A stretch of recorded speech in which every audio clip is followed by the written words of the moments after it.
Hello friends, नमस्ते प्रणाम। हमारे चैनल में आप सभी फ्रेंड्स का स्वागत है और अभिनंदन है। तो हम लोग बहुत ही पारंपरिक शिव विवाह गीत लेकर आए हैं।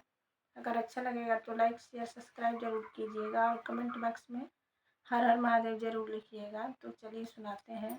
हर हर महादेव आप सभी को। हर हर महादेव।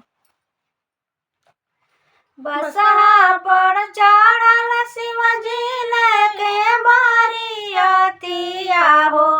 बसहा पर चढ़ल शिवजी लेके बरियतिया हो। संगवा में भूत बए तालए लाला।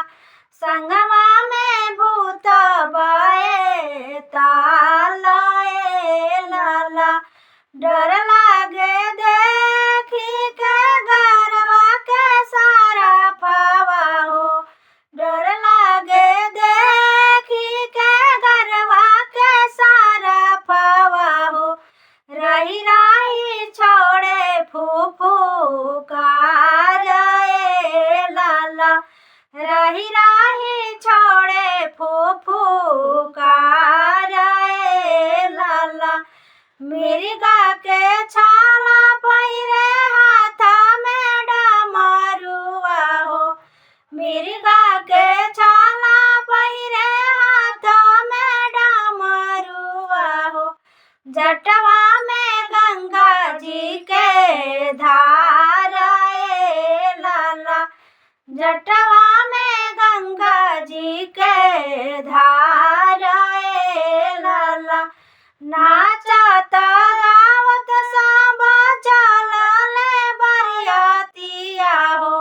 नाचत गावत सब चलले बरियतिया हो।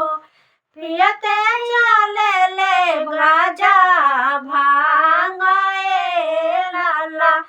पियते चलेले गाजा भांगए लाला।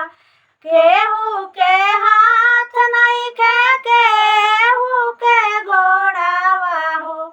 केहू के हाथ नइखे केहू के गोड़ावा हो। केहू के नइखे कपारे लाला। केहू के नइखे कपारे लाला।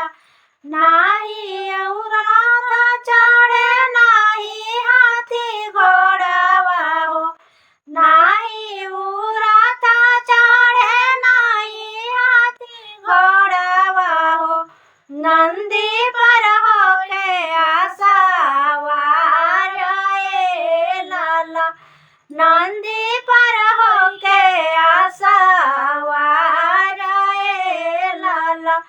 देखी के मैना रानी गिरली मुरझाई हो। देखी के मैना रानी गिरली मुरझाई हो। कैसा ना मिलले दामाद ए लाला। कैसा ना मिलले दामाद ए लाला। अजबे वाली लाइन कर गजबे रहनिया हो। अजबे वाली लाइन कर गजबे रहनिया हो। महिमा लाइन कर महान ए लाला। महिमा बाइन कर महान ए लाला। देवाही लकावा के हौवन भोले बाबा। देवाही लकावा के हौवन भोले बाबा। देवन हउए महादेव ए लाला। देवा